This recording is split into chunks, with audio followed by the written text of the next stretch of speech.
चलिए आज इतिहास के एक ऐसे अनसुलझे मामले की बात करते हैं। एक ऐसा नाम जो आज भी लोगों के जहन में खौफ पैदा कर देता है, ज़ोडिएक किलर।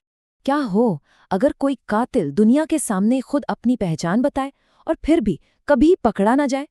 सोचिए जरा, एक कातिल जो छिपता नहीं बल्कि दुनिया को चैलेंज करता है और फिर भी गायब हो जाता है।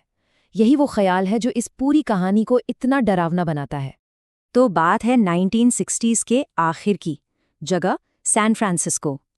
एक तरफ तो शहर में एक नई उम्मीद की लहर थी, लेकिन उन्हीं सड़कों पर रात के अंधेरे में एक खौफनाक साया भी मंडरा रहा था।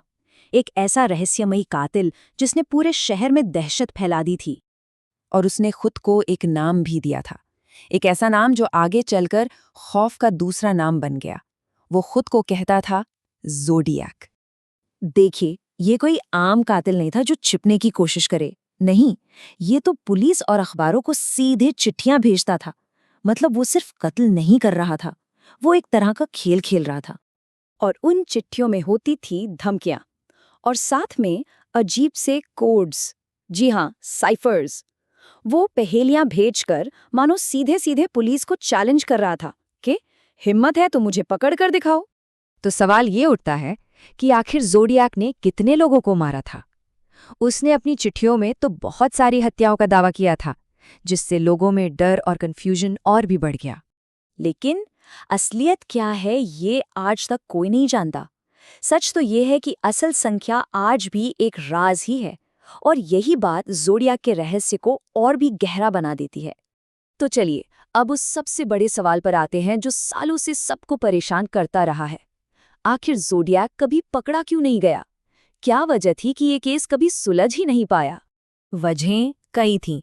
एक तो ये कि वो हर बार बच निकलता था। अपने पीछे कोई भी ठोस सबूत नहीं छोड़ता था। पुलिस ने कई सस्पेक्ट से पूछताछ की, उन पर नजर रखी, लेकिन किसी भी सस्पेक्ट के खिलाफ उसका गुनाह कभी साबित ही नहीं हो पाया। और देखिए, आज इतने साल बाद भी जब टेक्नोलॉजी इतनी आगे बढ़ चुकी है, ये केस FBI और पुलिस के लिए एक अनसुलझी पहेली ही बना हुआ है। एक ऐसी भूल भुलैया जिससे आज तक कोई बाहर नहीं निकल पाया। तो आखिर में बचता क्या है?